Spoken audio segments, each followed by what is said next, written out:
बैठक इथंच माझ्या घरी होणार आहे 5 तारखेची आणि त्यात आमचे स्पोक्सपर्सन्स येतील आणि अजून काही कोर टीम मेंबर्स येतील ज्यांनी आम्हाला प्रोटेस्ट मॅनेज करण्यात खूप मदत केली होती. आणि त्यामध्ये आम्ही डिस्कस करू की पुढे जे सीजेपीची मुव्हमेंट आहे ती पुढे कशी घेऊन जायची आणि आमचं जे संघटन आहे ते कसं बनवायचं. एक तक्रार करण्यात आलेली आहे तुमच्या वडिलांच्या संपत्तीबद्दल, त्यावर तुमचं काय? मला वाटतं तक्रार माझ्या एज्युकेशन क्वालिफिकेशनवर आहे की मी कसं बॉस्टनचा खर्च घेऊ शकलो, थोडं बॉस्टनचं शिक्षण घेऊ शकलो. त्यावर माझं असं म्हणणं आहे की मी माझं स्कॉलरशिप लेटर आणि एज्युकेशन लोनचं लेटर दाखवायला तयार आहे. पंतप्रधानांनी सुद्धा त्यांची डिग्री आहे ती दाखवावी, सार्वजनिक करावी. त्यांनी त्यांची डिग्री सार्वजनिक केली तर मी लगेच माझं स्कॉलरशिप लेटर आणि एज्युकेशन लेटर माझ्या डिग्री सोबत सार्वजनिक करायला तयार आहे. पण आता हे घरापर्यंत येतं म्हणजे हे एवढा मोठा सामना करावा लागतो. नाही, येऊ द्या ना, घरापर्यंत येऊ द्या. जी चौकशी करायची आहे करून घ्या. आपल्याला माहिती आहे या देशात आपण जेव्हा जेव्हा या सरकारच्या विरोधात बोलतो, मी काय पहिला व्यक्ती नाहीये ज्याच्यासोबत असं होतंय. जेव्हा जेव्हा ज्यांनी या सरकारच्या विरोधात आवाज उठवलाय, त्यांना प्रश्न विचारले, हे लोक सगळ्यात पहिली गोष्ट तेच करतात, ईडी सीबीआय पाठवणं सुरू करतात. पाठवून द्या, तुमची ईडी पाठवा, तुमची सीबीआय पाठवा. पण जसं की मी म्हणलं, मी माझं एज्युकेशन लोनचं लेटर दाखवायला तयार आहे, मी माझं स्कॉलरशिपचं लेटर दाखवायला तयार आहे. पंतप्रधान मोदी यांनी सुद्धा जर ईडीला पाठवत असाल तर ईडी सोबत तुमची डिग्री पाठवा. तुम्ही तुमची डिग्री सार्वजनिक करा, मी माझी डिग्री सार्वजनिक करतो.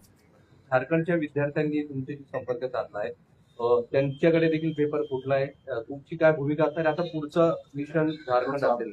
झारखंडच्या विद्यार्थ्यांसोबत जे आंदोलन करतायत त्यांच्याशी माझं काल रात्री बोलणं झालेलं आहे आणि मी त्यांना सांगितलं आहे की कॉक्रोच जनता पार्टी पूर्णपणे त्यांच्या सोबत आहे आणि त्यांनी जोपर्यंत त्यांच्या मागण्या पूर्ण होत नाही तोपर्यंत अजिबात मागे सरकू नाही आणि जी काही मदत लागेल ती कॉक्रोच जनता पार्टी त्यांना द्यायला तयार आहे आणि त्यांच्या जे काही डिमांड्स आहेत त्यांचं आम्ही पूर्णपणे समर्थन करतो.